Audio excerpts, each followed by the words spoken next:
Hello friend, स्वागत है आपका अपने चैनल आज क्लास में। आज की इस वीडियो में विज्ञान के 40 महत्वपूर्ण ऑब्जेक्टिव प्रश्न बताएंगे। तो एक भी प्रश्न आप लोग इसकी मत कीजिएगा। वीडियो को प्लीज़ आप लोग शुरू से लेके अंत तक देखिएगा और इसमें से जो भी प्रश्न आपको याद ना हो तो प्लीज़ आप लोग उसे नोटबुक पे लिख के ज़रूर याद कर लीजिएगा। और अभी तक आप हमारे व्हाट्सएप ग्रुप में नहीं जुड़े हैं तो ये हमारा व्हाट्सएप नंबर है, इस पर आपको बोलना है कि सर हमें ग्रुप में जोड़ दीजिए, तो हम आपको ग्रुप में जोड़ देंगे। और वीडियो के लास्ट में बताएंगे कि आप लोग फ्री में ऑनलाइन टेस्ट कैसे दे सकते हैं और फ्री में पीडीएफ और नोट्स कैसे डाउनलोड कर सकते हैं। तो वीडियो को प्लीज़ आप लोग लास्ट तक जरूर देखिएगा। तो आइए शुरू करते हैं पहले नंबर प्रश्न से। तो पहला नंबर प्रश्न है कि किस दर्पण में छोटा प्रतिबिंब बनता है। काफ़ी महत्वपूर्ण प्रश्न है। यहाँ पे आपको बताना है कि किस दर्पण में छोटा प्रतिबिंब बनता है। तो उत्तल दर्पण में छोटा प्रतिबिंब बनता है। यहाँ पे ए वाला ऑप्शन बिल्कुल ही सही हो जाएगा। एक प्रश्न ये भी पूछा जाता है कि किस दर्पण में बड़ा प्रतिबिंब बनता है। तो अवतल दर्पण में बड़ा प्रतिबिंब बनता है, इसे आपको याद रखना है। और उत्तल दर्पण की फोकस दूरी धनात्मक होती है और अवतल दर्पण की फोकस दूरी ऋणात्मक होती है, तो इसे भी साथ में आपको याद रखना है। आइए देखते हैं अगला प्रश्न,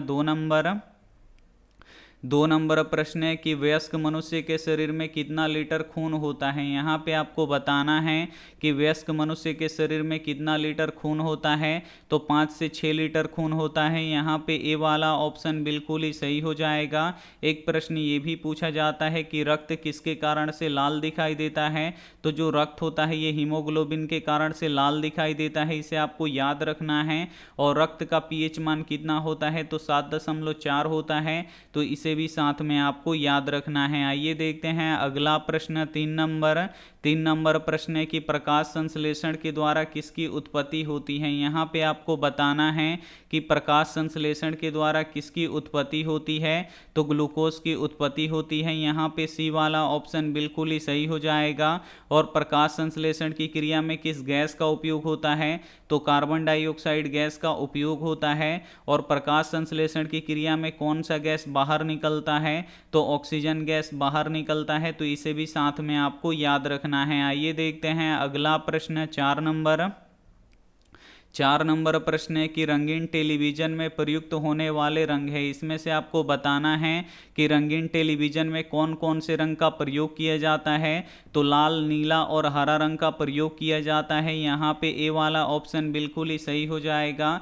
एक प्रश्न ये भी पूछा जाता है कि प्राथमिक रंग कौन कौन से होते हैं। तो प्राथमिक रंग लाल, नीला, हरा होता है, तो इसे भी साथ में आपको याद रखना है। आइए देखते हैं अगला प्रश्न, 5 नंबर प्रश्न है कि परावर्तन के नियम कौन सा है। इसमें से आपको बताना है कि परावर्तन का नियम कौन सा है। तो जो परावर्तन का नियम होता है वो आपतन कोण परावर्तन कोण के बराबर होता है, तो यहाँ पे ए वाला ऑप्शन बिल्कुल ही सही हो जाएगा।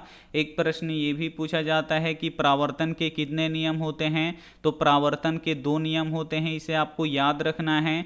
और प्रकाश के अपवर्तन का नियम कौन सा होता है। तो जो आपतन कोण होता है ये अपवर्तन कोण के बराबर होता है। और अपवर्तन के भी कितने नियम होते हैं, 2 ही नियम होते हैं, तो इसे भी साथ में आपको याद रखना है। आइए देखते हैं अगला प्रश्न, 6 नंबर प्रश्न है कि किसका उपयोग खाना बनाने वाले ईंधन के रूप में नहीं होता है। इसमें से आपको बताना है कि किसका उपयोग हम खाना बनाने वाले ईंधन में नहीं करते हैं। तो सीएनजी का उपयोग नहीं करते हैं। यहाँ पे ए वाला ऑप्शन बिल्कुल ही सही हो जाएगा। एक प्रश्न ये भी पूछा जाता है कि सबसे अच्छा ईंधन कौन सा होता है। तो एलपीजी होता है, तो इसे भी साथ में आपको याद रखना है। और एलपीजी का पूरा नाम क्या होता है। तो लिक्विफाइड पेट्रोलियम गैस होता है। और सीएनजी का पूरा नाम क्या होता है। तो कंप्रेस्ड नेचुरल गैस होता है, तो इसे भी साथ में आपको याद रखना है। आइए देखते हैं अगला प्रश्न, 7 नंबर प्रश्न है कि गंगा सफाई योजना किस वर्ष प्रारंभ हुई। यहाँ पे आपको बताना है कि गंगा सफाई योजना किस वर्ष प्रारंभ हुई। तो 1985 में शुरू हुआ। यहाँ पे बी वाला ऑप्शन बिल्कुल ही सही हो जाएगा। और जो गंगा नदी है ये भारत की सबसे लंबी नदी है, तो इसे भी साथ में आपको याद रखना है। आइए देखते हैं अगला प्रश्न, आठ नंबर प्रश्न है कि शरीर की सबसे कठोर पदार्थ क्या है। यहाँ पे आपको बताना है कि शरीर का सबसे कठोर पदार्थ कौन सा होता है, तो इनामेल होता है, इसे आपको याद रखना है। यहाँ पे ए वाला ऑप्शन बिल्कुल ही सही हो जाएगा। और इनामेल कहाँ पे पाया जाता है, तो दांतों के सबसे ऊपरी परत जो व्हाइट वाला परत होता है वही इनामेल होता है। और जो इनामेल होता है ये शरीर का सबसे कठोर पदार्थ होता है, तो इसे भी साथ में आपको याद रखना है। एक प्रश्न ये भी पूछा जाता है कि एक वयस्क मनुष्य के कितने दांत होते हैं, तो 32 दांत होते हैं, इसे आपको याद रखना है। और दूध के दांत कितने होते हैं, तो दूध के दांत 20 होते हैं, तो इसे भी साथ में आपको याद रखना है। आइए देखते हैं अगला प्रश्न 9 नंबर प्रश्न है कि ओजोन परत को कौन हानि पहुंचाता है। यहाँ पे आपको बताना है कि ओजोन परत को कौन हानि पहुंचाता है, तो CFC गैस हानि पहुंचाता है। यहाँ पे डी वाला ऑप्शन बिल्कुल ही सही हो जाएगा। और CFC का पूरा नाम क्या होता है, तो क्लोरोफ्लोरोकार्बन होता है, इसे आपको याद रखना है। एक प्रश्न ये भी पूछा जाता है कि CFC गैस कहाँ से निकलता है, तो जो फ्रिज होता है उससे निकलता है, इसे आपको याद रखना है।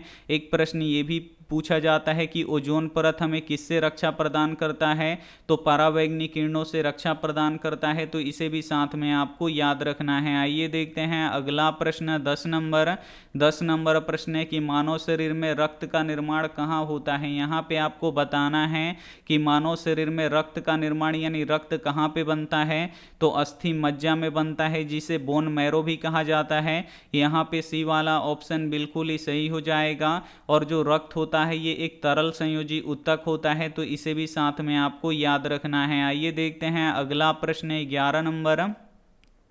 11 नंबर प्रश्न है कि किस रंग का विचलन अधिक होता है। यहाँ पे आपको बताना है कि किस रंग का विचलन अधिक होता है, तो बैंगनी रंग का विचलन अधिक होता है। यहाँ पे डी वाला ऑप्शन बिल्कुल ही सही हो जाएगा।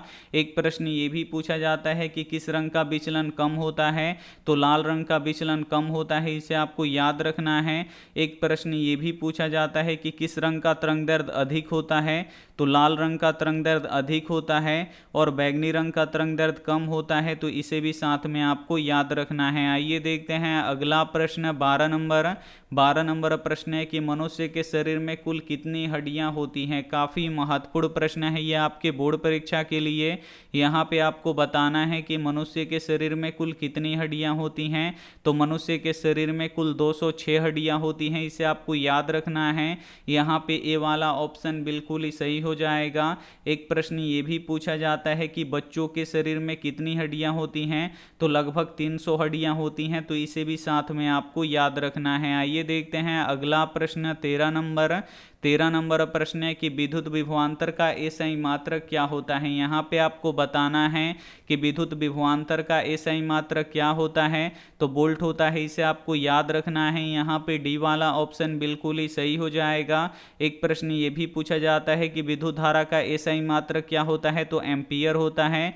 और विद्युत शक्ति का एसआई मात्रक वाट होता है। और ऊर्जा का एसआई मात्रक जूल होता है, तो इसे भी साथ में आपको याद रखना है। आइए देखते हैं अगला प्रश्न 14 नंबर प्रश्न है कि शुद्ध जल कैसा होता है। यहाँ पे आपको बताना है कि शुद्ध जल कैसा होता है, तो जो शुद्ध जल होता है ये उदासीन होता है। यहाँ पे सी वाला ऑप्शन बिल्कुल ही सही हो जाएगा। एक प्रश्न ये भी पूछा जाता है कि शुद्ध जल का पीएच मान कितना होता है, तो शुद्ध जल का पीएच मान 7 होता है, तो इसे भी साथ में आपको याद रखना है। इस वीडियो में विज्ञान के 40 महत्वपूर्ण ऑब्जेक्टिव प्रश्न हम आपको बताएंगे, तो एक भी प्रश्न आप लोग इसकी मत कीजिएगा। वीडियो को प्लीज़ आप लोग शुरू से लेकर अंत तक देखिएगा। और वीडियो को अभी तक आप लाइक नहीं किए हैं तो प्लीज़ आप लोग वीडियो को लाइक भी कर दीजिएगा। आइए देखते हैं अगला प्रश्न 15 नंबर प्रश्न है कि किस अम्ल के जमाव के कारण मांसपेशियों में थकावट या दर्द का अनुभव होता है। काफ़ी महत्वपूर्ण प्रश्न है और ये भी प्रश्न बोर्ड परीक्षा में बहुत बार पूछा गया है, इसे आपको याद रखना है। यहाँ पे आपको बताना है कि किस अम्ल के जमाव के कारण मांसपेशियों में थकावट या दर्द का अनुभव होता है, तो लैक्टिक अम्ल के जमाव के कारण मांसपेशियों में थकावट या दर्द का अनुभव होता है, तो यहाँ पे ए वाला ऑप्शन बिल्कुल ही सही हो जाएगा। एक प्रश्न ये भी पूछा जाता है कि ऑक्जेलिक अम्ल किस में पाया जाता है, तो टमाटर में पाया जाता है, तो इसे भी साथ में आपको याद रखना है। आइए देखते हैं अगला प्रश्न 16 नंबर प्रश्न है कि दो हल्के नाभिक जुड़कर एक भारी नाभिक का निर्माण करते हैं तो उसे क्या कहते हैं। यहाँ पे आपको बताना है कि दो हल्के नाभिक जुड़कर एक भारी नाभिक का निर्माण करते हैं तो उसे क्या कहते हैं, तो उसे नाभिकीय संलयन कहते हैं। यहाँ पे ए वाला ऑप्शन बिल्कुल ही सही हो जाएगा। और नाभिकीय विखंडन क्या होता है, तो इसमें एक बड़ा नाभिक टूटकर दो या दो से अधिक छोटे नाभिकों का निर्माण करता है तो उसे नाभिकीय विखंडन कहते हैं, तो इसे भी साथ में आपको याद रखना है। आइए देखते हैं अगला प्रश्न 17 नंबर प्रश्न है कि जो दहन कर उष्मा उत्पन्न करते हैं उन्हें कहा जाता है। यहाँ पे आपको बताना है कि जो दहन कर उष्मा उत्पन्न करते हैं उसे क्या कहा जाता है, तो उसे ईंधन कहा जाता है। यहाँ पे बी वाला ऑप्शन बिल्कुल ही सही हो जाएगा। और सबसे अच्छा ईंधन कौन सा होता है, तो एलपीजी होता है, इसे आपको याद रखना है। और एलपीजी गैस का मुख्य घटक कौन सा होता है, तो ब्यूटेन गैस होता है, तो इसे भी साथ में आपको याद रखना है। आइए देखते हैं अगला प्रश्न 18 नंबर प्रश्न है कि नर युग्मक कहलाते हैं। यहाँ पे आपको बताना है कि इसमें से नर युग्मक कौन कहलाते हैं, तो शुक्राणु कहलाते हैं। यहाँ पे सी वाला ऑप्शन बिल्कुल ही सही हो जाएगा। एक प्रश्न ये भी पूछा जाता है कि शुक्राणु कहाँ पे बनते हैं, तो वृषण में बनते हैं, इसे आपको याद रखना है। एक प्रश्न ये भी पूछा जाता है कि मादा युग्मक कहलाते हैं, तो मादा युग्मक अंडाणु होते हैं, इसे आपको याद रखना है। और स्त्रियों में अंडाशय की संख्या कितनी होती है, तो 2 होती है, तो इसे भी साथ में आपको याद रखना है। आइए देखते हैं अगला प्रश्न 19 नंबर प्रश्न है कि विद्युत चुंबक बनाने के लिए किस पदार्थ का प्रयोग करते हैं। यहाँ पे आपको बताना है कि विद्युत चुंबक बनाने के लिए किस पदार्थ का हम प्रयोग करते हैं, तो नरम लोहा का प्रयोग करते हैं। यहाँ पे बी वाला ऑप्शन बिल्कुल ही सही हो जाएगा। एक प्रश्न ये भी पूछा जाता है कि अस्थायी चुंबक बनाने के लिए किस पदार्थ का उपयोग करते हैं, तो इस्पात का उपयोग करते हैं, तो इसे भी साथ में आपको याद रखना है। आइए देखते हैं अगला प्रश्न 20 नंबर प्रश्न है कि समस्त जीवों के लिए ऊर्जा का मूल स्रोत क्या है। यहाँ पे आपको बताना है कि समस्त जीवों के लिए ऊर्जा का मूल स्रोत क्या है, तो सौर ऊर्जा है, इसे आपको याद रखना है। यहाँ पे डी वाला ऑप्शन बिल्कुल ही सही हो जाएगा। एक प्रश्न ये भी पूछा जाता है कि सूर्य में किस अभिक्रिया के द्वारा जो ऊर्जा होता है वो उत्पन्न होता है, तो नाभिकीय संलयन के द्वारा उत्पन्न होता है, तो इसे भी साथ में आपको याद रखना है। आइए देखते हैं अगला प्रश्न 21 नंबर प्रश्न है कि सौर सेल बनाने के लिए किसका उपयोग किया जाता है। यहाँ पे आपको बताना है कि सौर सेल बनाने के लिए किसका उपयोग करते हैं, तो सिलिकॉन का उपयोग करते हैं। यहाँ पे डी वाला ऑप्शन बिल्कुल ही सही हो जाएगा। और जो सिलिकॉन होता है ये अर्धचालक होता है, तो इसे भी साथ में आपको याद रखना है। आइए देखते हैं अगला प्रश्न 22 नंबर प्रश्न है कि हीरा और ग्रेफाइट कार्बन के होते हैं। यहाँ पे आपको बताना है कि हीरा और ग्रेफाइट कार्बन के होते हैं, तो कार्बन के अपरूप होते हैं। यहाँ पे डी वाला ऑप्शन बिल्कुल ही सही हो जाएगा।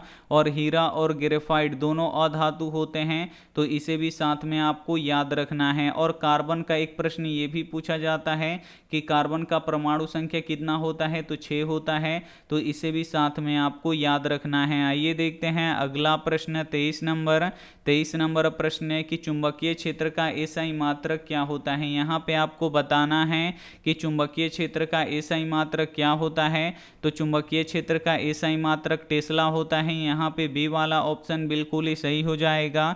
एक प्रश्न ये भी पूछा जाता है कि प्रतिरोध का एसआई मात्रक क्या होता है, तो प्रतिरोध का एसआई मात्रक ओम होता है, इसे आपको याद रखना है।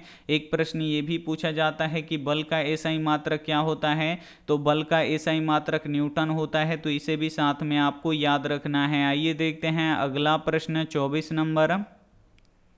24 नंबर प्रश्न है कि किसको पानी में डुबा के रखा जाता है। यहाँ पे आपको बताना है कि किसको पानी में डुबा के रखा जाता है, तो फास्फोरस को पानी में डुबा के रखा जाता है। यहाँ पे ए वाला ऑप्शन बिल्कुल ही सही हो जाएगा। एक प्रश्न ये भी पूछा जाता है कि किसको किरोसिन तेल में डुबा के रखा जाता है, तो सोडियम को किरोसिन तेल में डुबा के रखा जाता है, तो इसे भी साथ में आपको याद रखना है। और सोडियम का परमाणु संख्या कितना होता है, तो 11 होता है, तो इसे भी साथ में आपको याद रखना है। आइए देखते हैं अगला प्रश्न 25 25 नंबर प्रश्न है कि आवेश का एसआई मात्रक क्या होता है। यहाँ पे आपको बताना है कि विद्युत आवेश का एसआई मात्रक क्या होता है, तो कूलाम्ब होता है। यहाँ पे डी वाला ऑप्शन बिल्कुल ही सही हो जाएगा और कूलाम्ब को सी से सूचित करते हैं, तो इसे भी साथ में आपको याद रखना है। आइए देखते हैं अगला प्रश्न 26 नंबर प्रश्न है कि प्रकाश संश्लेषण की क्रिया में कौन सा गैस का उत्सर्जन होता है। यहाँ पे आपको बताना है कि प्रकाश संश्लेषण की क्रिया में कौन सा गैस का उत्सर्जन होता है, तो ऑक्सीजन गैस का उत्सर्जन होता है, नहीं ऑक्सीजन गैस बाहर निकलता है। यहाँ पे ए वाला ऑप्शन बिल्कुल ही सही हो जाएगा। एक प्रश्न ये भी पूछा जाता है कि वायुमंडल में ऑक्सीजन कितना प्रतिशत पाया जाता है, तो लगभग 21% पाया जाता है, तो इसे भी साथ में आपको याद रखना है। आइए देखते हैं अगला प्रश्न 27 नंबर प्रश्न है कि आवेश के प्रवाह के दर को क्या कहते हैं। यहाँ पे आपको बताना है कि आवेश के प्रवाह के दर को क्या कहते हैं, तो आवेश के प्रवाह के दर को विद्युत धारा कहते हैं। यहाँ पे बी वाला ऑप्शन बिल्कुल ही सही हो जाएगा। और एक प्रश्न ये भी पूछा जाता है कि विद्युत धारा को हम किससे मापते हैं, तो एमीटर या आमीटर से मापते हैं, तो इसे भी साथ में आपको याद रखना है। और विद्युत शक्ति का एसआई मात्रक क्या होता है, तो वाट होता है, तो इसे भी साथ में आपको याद रखना है। आइए देखते हैं अगला प्रश्न 28 नंबर प्रश्न है कि अम्लीय वर्षा का पीएच मान कितना होता है। यहाँ पे आपको बताना है कि अम्लीय वर्षा का पीएच मान कितना होता है, तो 5.6 से कम होता है। यहाँ पे ए वाला ऑप्शन बिल्कुल ही सही हो जाएगा। एक प्रश्न ये भी पूछा जाता है कि अम्लीय वर्षा किसके कारण से होता है, तो NO2 और SO2 के कारण से होता है, तो इसे भी साथ में आपको याद रखना है। आइए देखते हैं अगला प्रश्न 29 नंबर प्रश्न है कि निम्न में से कौन चालक पदार्थ है। यहाँ पे आपको बताना है कि इसमें से कौन चालक पदार्थ है, तो चालक पदार्थ किसे कहते हैं, तो जिससे विद्युत धारा प्रवाहित होता है उसे चालक पदार्थ कहते हैं। तो यहाँ पे जो एल्यूमिनियम है ये चालक पदार्थ है। यहाँ पे डी वाला ऑप्शन बिल्कुल ही सही हो जाएगा। एक प्रश्न ये भी पूछा जाता है कि विद्युत का सर्वोत्तम चालक कौन सा धातु होता है, तो चांदी होता है, तो इसे भी साथ में आपको याद रखना है। आइए देखते हैं अगला प्रश्न 30 नंबर प्रश्न है कि हमारे पेट में कौन सा अम्ल उत्पन्न होता है। यहाँ पे आपको बताना है कि हमारे पेट में कौन सा अम्ल उत्पन्न होता है, तो हमारे पेट में हाइड्रोक्लोरिक अम्ल उत्पन्न होता है। यहाँ पे बी वाला ऑप्शन बिल्कुल ही सही हो जाएगा। और जो हाइड्रोक्लोरिक अम्ल होता है ये प्रबल अम्ल होता है, इसे आपको याद रखना है। और सल्फ्यूरिक अम्ल का रासायनिक सूत्र क्या होता है, तो H2SO4 होता है। और सल्फ्यूरिक अम्ल का उपयोग हम कहाँ पे करते हैं, तो बैटरी में करते हैं, तो इसे भी साथ में आपको याद रखना है। आइए देखते हैं अगला प्रश्न 31 नंबर प्रश्न है कि 1 HP किसके बराबर होता है। यहाँ पे आपको बताना है कि 1 HP का अर्थ क्या होता है, तो हॉर्स पावर होता है। तो 1 हॉर्स पावर किसके बराबर होता है, तो 746 वाट के बराबर होता है, इसे आपको याद रखना है। यहाँ पे ए वाला ऑप्शन बिल्कुल ही सही हो जाएगा। आइए देखते हैं अगला प्रश्न 32 नंबर प्रश्न है कि वायुमंडल नहीं होता तो आकाश कैसा प्रतीत होता है। यहाँ पे आपको बताना है कि वायुमंडल नहीं होता तो आकाश कैसा प्रतीत होता, तो आकाश काला प्रतीत होता है। यहाँ पे बी वाला ऑप्शन बिल्कुल ही सही हो जाएगा। अगर वायुमंडल नहीं होता तो प्रकाश का प्रकीर्णन नहीं हो पाता, और जब प्रकाश का प्रकीर्णन नहीं हो पाता तो कोई भी रंग आसमान में नहीं फैलता, इसीलिए आकाश का रंग काला दिखाई देता। तो यहाँ पे बी वाला ऑप्शन बिल्कुल ही सही हो जाएगा। एक प्रश्न ये भी पूछा जाता है कि किस रंग का प्रकीर्णन सबसे अधिक होता है, तो नीले रंग का प्रकीर्णन सबसे अधिक होता है, तो इसे भी साथ में आपको याद रखना है। आइए देखते हैं अगला प्रश्न 33 नंबर प्रश्न है कि मोटर कार के हेडलाइट में किस दर्पण का प्रयोग किया जाता है। यहाँ पे आपको बताना है कि मोटर कार के हेडलाइट में किस दर्पण का प्रयोग किया जाता है, तो अवतल दर्पण का प्रयोग किया जाता है। यहाँ पे सी वाला ऑप्शन बिल्कुल ही सही हो जाएगा। एक प्रश्न ये भी पूछा जाता है कि मोटर गाड़ी के साइड मिरर के रूप में हम किस दर्पण का प्रयोग करते हैं, तो उत्तल दर्पण का प्रयोग करते हैं, तो इसे भी साथ में आपको याद रखना है। आइए देखते हैं अगला प्रश्न 34 नंबर। 34 नंबर प्रश्न है कि बैटरी से किस प्रकार की धारा प्रवाहित होती है। यहाँ पे आपको बताना है कि बैटरी से किस प्रकार की धारा प्राप्त होती है। तो दिष्ट धारा यानी यहाँ पे डीसी करंट यहाँ पे प्राप्त होता है, तो यहाँ पे बी वाला ऑप्शन बिल्कुल ही सही हो जाएगा। और जो दिष्ट धारा होता है इसका मान नहीं बदलता है, लेकिन प्रत्यावर्ती धारा यानी एसी करंट का मान बदलते रहता है, तो इसे आपको याद रखना है। आइए देखते हैं अगला प्रश्न 35 नंबर। 35 नंबर प्रश्न है कि रक्षी कोशिकाएं कहाँ पाया जाता है। यहाँ पे आपको बताना है कि रक्षी कोशिकाएं कहाँ पाई जाती हैं। तो पतियों में पाई जाती हैं। यहाँ पे सी वाला ऑप्शन बिल्कुल ही सही हो जाएगा। आइए देखते हैं अगला प्रश्न 36 नंबर। 36 नंबर प्रश्न है कि मनुष्य 1 मिनट में कितनी बार हृदय धड़कता है। यहाँ पे आपको बताना है कि मनुष्य में 1 मिनट में कितनी बार हृदय धड़कता है। तो 70 से 72 यानी 72 से 75 बार धड़कता है, इसे आपको याद रखना है। यहाँ पे बी वाला ऑप्शन बिल्कुल ही सही हो जाएगा। एक प्रश्न ये भी पूछा जाता है कि मनुष्य के हृदय में कितने कोष्ठ होते हैं। तो 4 कोष्ठ होते हैं, तो इसे भी साथ में आपको याद रखना है। आइए देखते हैं अगला प्रश्न 37 नंबर। 37 नंबर प्रश्न है कि स्वाद कलियां कहाँ पाई जाती हैं। यहाँ पे आपको बताना है कि स्वाद कलियां कहाँ पाई जाती हैं। तो जीभ की ऊपरी सतह पर पाई जाती है, इसे आपको याद रखना है। यहाँ पे बी वाला ऑप्शन बिल्कुल ही सही हो जाएगा। आइए देखते हैं अगला प्रश्न 38 नंबर।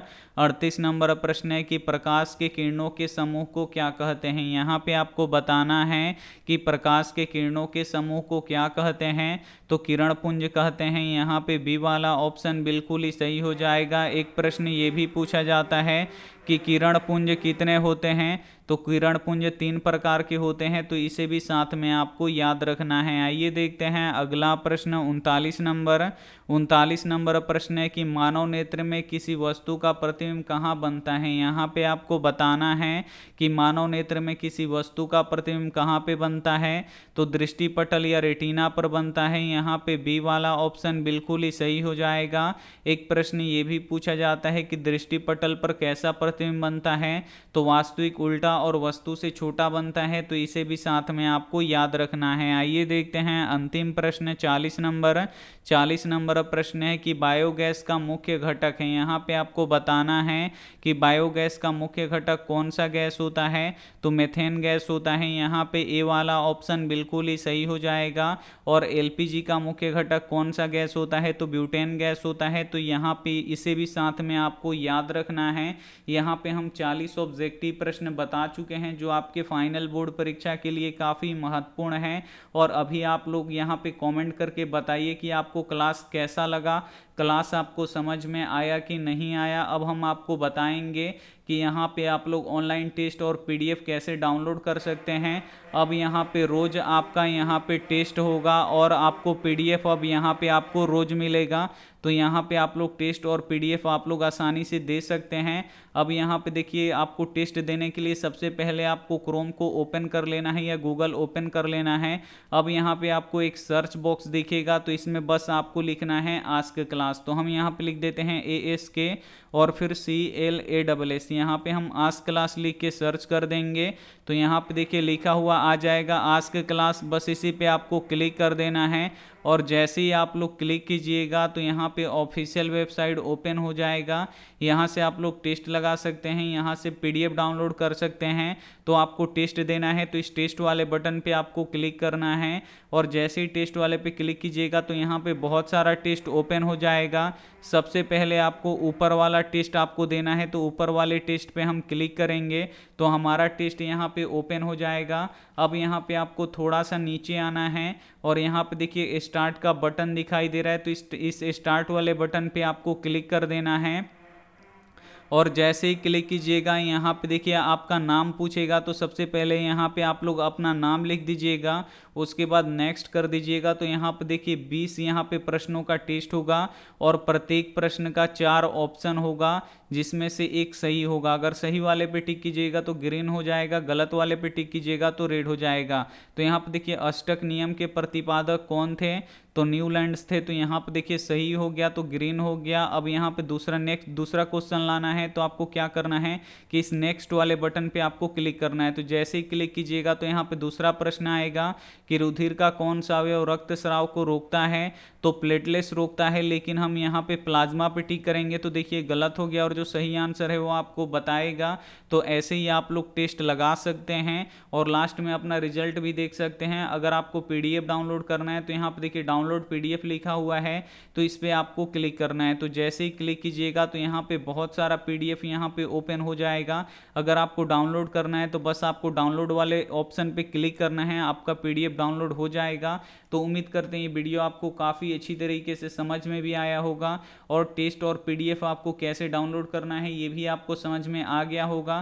तो वीडियो को अभी तक आप लाइक नहीं किए हैं तो लाइक कीजिए, अपने दोस्तों के पास इस वीडियो को जरूर शेयर कीजिए। थैंक यू फॉर वॉचिंग, मिलते हैं अगले वीडियो में, तब तक अपना ध्यान रखिए, मन लगा के पढ़ाई कीजिए। Take care and bye.